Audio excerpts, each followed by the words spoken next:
Right now, all new on the WHAS11 night team, Face to Face. It hurts my heart that there were kids stuck at schools and on buses, and those families had nobody to call. Jefferson County School Board members at their first meeting since the transportation disaster, talking directly to the superintendent and his operations manager. It was disgusting. They're giving support for now, but one board member saying there needs to be consequences. It seems to me that we do not have the right people on the bus. One of the most crowded school board meetings in years, with people standing outside. It's not gonna work because I would barely get to see my mother. Anger aside, they want it to work. Now 3 days to go before it's back to school, part 2, on the WHAS 11 night team.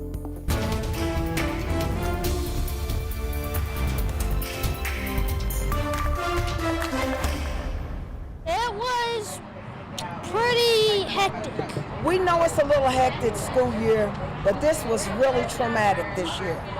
So that ought to tell you, you should have left well enough alone. Standing room only, but take a look, folks. Standing outside, parents and school bus drivers who couldn't get into JCPS headquarters tonight. It was a full house for the very first school board meeting since the transportation disaster last Wednesday that had elementary students and others getting home at 9:58 at night. So they watched the meeting right on their cell phones. That includes what were the leading causes of this. So yes, we can say these root causes. Listening for word of a fix, only to hear that things are still coming together as JCPS will take elementary and middle schoolers back to school again on Friday. This is the top story here on the WHAS 11 night team. Hi, everybody. I'm Doug Proffitt. One of the voices we're hearing from tonight as well, a school bus driver standing right there outside the meeting, telling us even if her route goes perfectly, she still won't be home until 8 o'clock at night. Using Superintendent Marty Polio's words when he insisted last week that he was a dad first. He's a dad first. We're parents too. And right now we're not able to see our kids. And that's what my son says. I miss my babies. I do. And with this new schedule, I'm not going to be able to see them like I used to.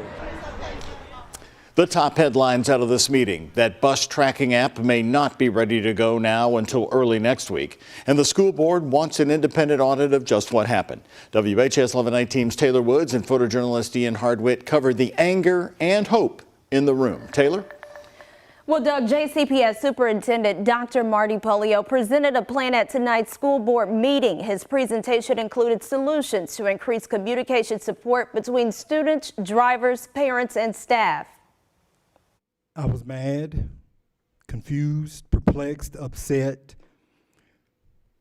but the worst of all, I'm disappointed. A packed house at the Van Hoos Education Center. Parents, staff, students, and community leaders waiting to hear answers about the first day transportation disaster. I'm disappointed that we didn't follow through on what this board was told was going to happen as we move forward. District 1 board member Diane Porter spoke on the behalf of her district, where a student got home very late. Since 1975, when the two districts came together, to my knowledge, we have never had a student taken off the bus at 9:58 p.m.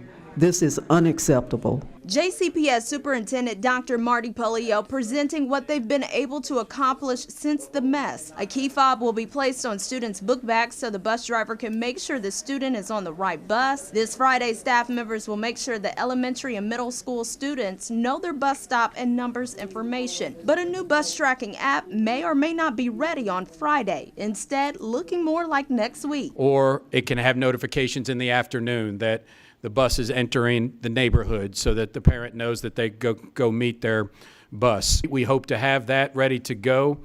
At a minimum, it will be early next week. As far as a long-term plan, Dr. Polio says an internal audit team would be beneficial to keep track of analysis and leading causes of current systems the school system is using. But board members want an outside independent review. I think it would go a long way in order to help foster trust to have an outside agency do that audit, because when audits are done from the inside, they often tend to paint a more positive picture. The crowd waited patiently, then parents had their say. Our kids in our areas need support. So when we talk about equity, is busing our kids really equitable? The root cause is basically what the two people before me said. If we could make the schools equitable, you wouldn't have a transportation problem like you do. In the end, it came down to accountability. Everyone wants it, but how to rebuild the lost trust between drivers, families, and staff? The question is, let's get it going and let's make it work. Our children deserve it, our families deserve it, and our bus drivers deserve it, teachers, principals, and everybody. This is unacceptable. Now, JCPS still continues to collaborate solutions with Alpha Route, T-Mobile for their bus tracking system, and UPS to review routes. In studio, Taylor Woods, WHAS11 Night Team on your side. All right, good to hear UPS still involved in this. Thank you very much, Taylor. Now, this Friday is the first day again.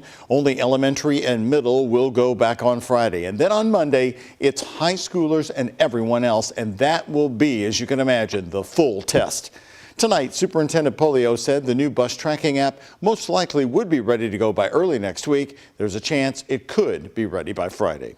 For that app, by the way, we've learned that JCPS will roll out a partnership with T-Mobile Software and EduLog for the app. According to EduLog's website, the company serves districts as large as 1.8 million students in southern Indiana. The Greater Clark County, Indiana team uses Ride 360. Director of Transportation Daniel Borders calls it a benefit not just for parents, but for drivers too. We tell our drivers all the time, when you look in that rearview mirror, don't look at it as 30, 40, 50 kids. I mean, that's representing 30, 40, 50 worlds. In Clark County, the transition wasn't seamless. Borders said at first the school system had separate providers for bus GPS systems and the app, but they are now all consolidated. Now, moving on to more local news on the night team. There's more wrong with it than can be possibly fixed. That's what the Assistant Director of Planning for the Algonquin Swimming Pool in West Louisville said tonight. People from the neighborhood were invited for public input as the city plans to replace the entire pool, which is about 60 years old. The Camp Taylor pool also needs serious renovations. The Algonquin plan calls for a new pool, new slides, a climbing wall, and a splash pad. People in the West End have been calling for the renovation for decades, but one thing has changed. The project now actually has funding. We're basically taking a pool that was built in the 60s and bringing it up to current standards, and we want to make it something fun for kids to play in. Already about $9 million has been allocated to improve the pools. There will be another meeting this Thursday at the Park Hill Community Center, and that will happen at 6 o'clock. Taking a closer look, across the country, there's been a trend of defunding public pools. Parks and rec departments are often the first to see major lifeguard shortages and less money for expensive maintenance for the pools. Another problem, public pools are where a lot of people learn to swim. Nearly 80% of kids in lower income families don't know how to swim well. Also in Kentucky, to complicate matters, new lifeguard regulations took effect this year, requiring many pools to hire more lifeguards than ever before based on the square footage of the pool. It was a groundbreaking today that could save West Louisville from dangerous flooding. Louisville MSD officially starting work to replace the Patty's Run flood pumping station. The new facility will be more than twice as powerful as the old one. MSD says it will be capable of pumping 1.9 billion gallons of water per day. Get this, that's an Olympic-sized swimming pool in 30 seconds. The station was built in 1953, and MSD says that station is still running on 70-year-old parts that require maintenance all the time. With the increased frequency of severe storm events, it is imperative that Patty's Run is able to effectively and efficiently handle the environmental demands of the times.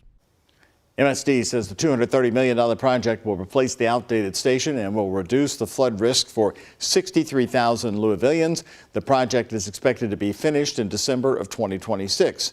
Now, Patty's Run is part of the Ohio River Flood Protection System that does protect more than 200,000 people in our community, 87,000 homes, 6,000 businesses, and property of more than 40 neighborhoods.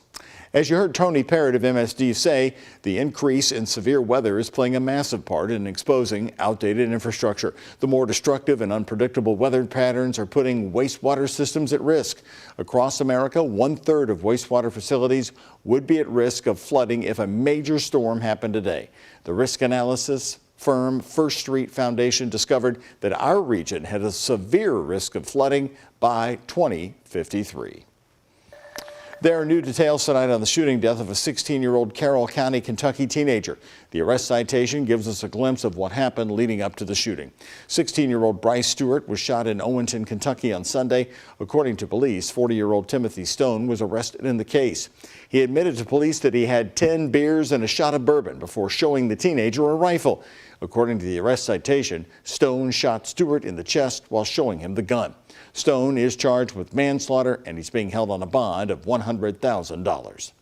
A Jeffersonville funeral home director will no longer be able to do business in Indiana after a state board permanently revoked his license this week. Randy Langford, the owner of Langford Funeral Home and Family Center, pleaded guilty on 43 felony counts after police found 31 bodies improperly stored and decomposing in July of last year. The Indiana Board of Funeral and Cemetery Service permanently revoked his license this month. Langford agreed to a plea deal and was sentenced to serve 4 years of probation. A new baby box is available right now in southern Indiana. Now women in crisis can safely surrender their babies in the city of New Albany. This box right here is at the New Albany Fire Station number 5, that's on Charlestown Road. It is the 99th baby box in Indiana and the 144th in the nation.